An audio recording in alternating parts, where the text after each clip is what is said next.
For homework tonight, please complete the 4 SBAC review problems for SBAC Review 3 on page 12 and then correct them with deception. George earns $455 per week. George receives a 20% raise. How can George calculate his new weekly pay rate? Select all calculations that will result in George's new weekly pay rate. So I'm just going to kind of think through some of these strategies here a little bit. He's making $455 a week and he's getting a 20% raise. So I'm thinking about, well, how much money would that be? How much money is he going to get?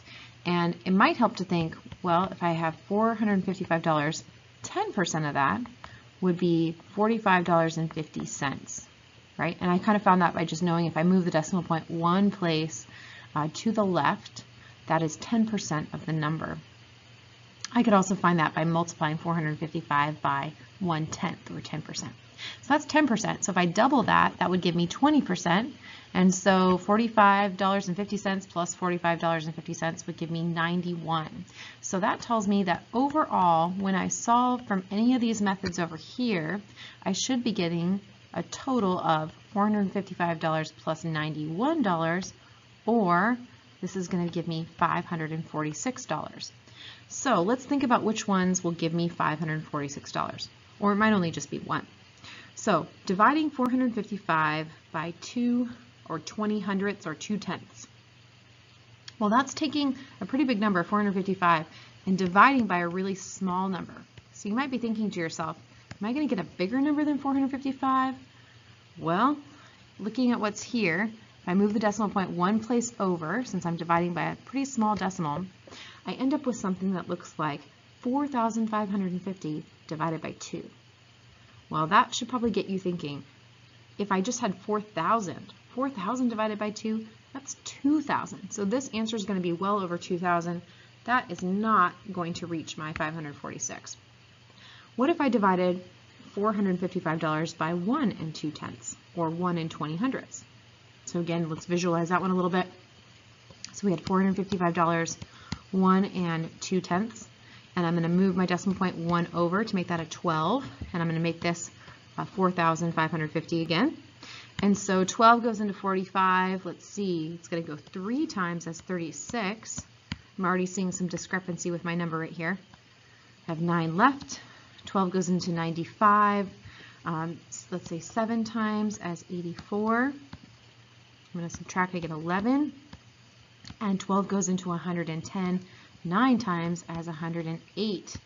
And so I'm looking here, there's a remainder left. And so 379, nope, not going to work. So that option does not work for me.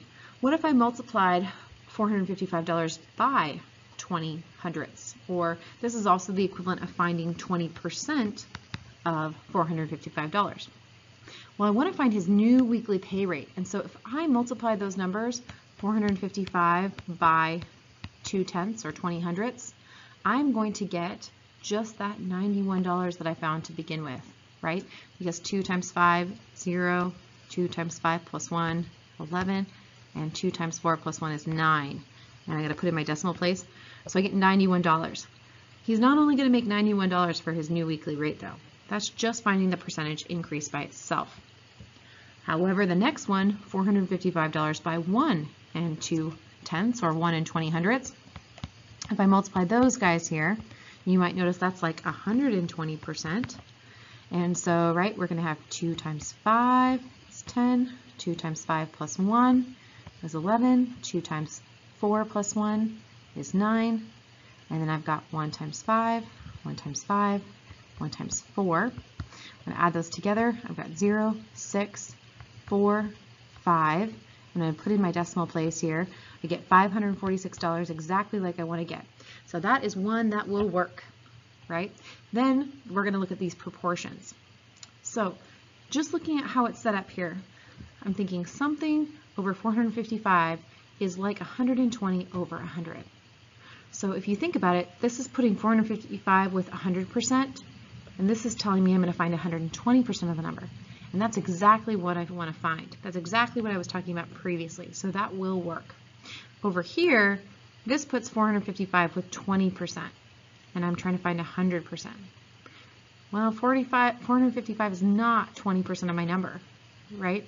That represents my whole number, my 100% that I'm starting with. And so unfortunately, this last method here is also not going to work. So I'm hoping you had a chance to think through all those little methods, think about which one would give you the answer that you need of $546. There's lots of ways to reason through this type of problem, but again, make sure the ones you find give the new weekly pay rate, not just the raise. So take a moment and note if you had that problem correct or incorrect. The entry fee to the fair is $4. Each ride requires a ticket that costs 50 cents.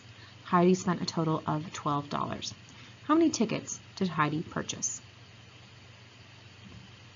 So thinking about Heidi spending $12, she had to pay $4 just to get in. So we need to take that out immediately. So she's got $8 left, and she has 50 cents per ticket, right, as a cost. And so if I think about how many tickets she could get for $8, right, so you might think about a proportion here.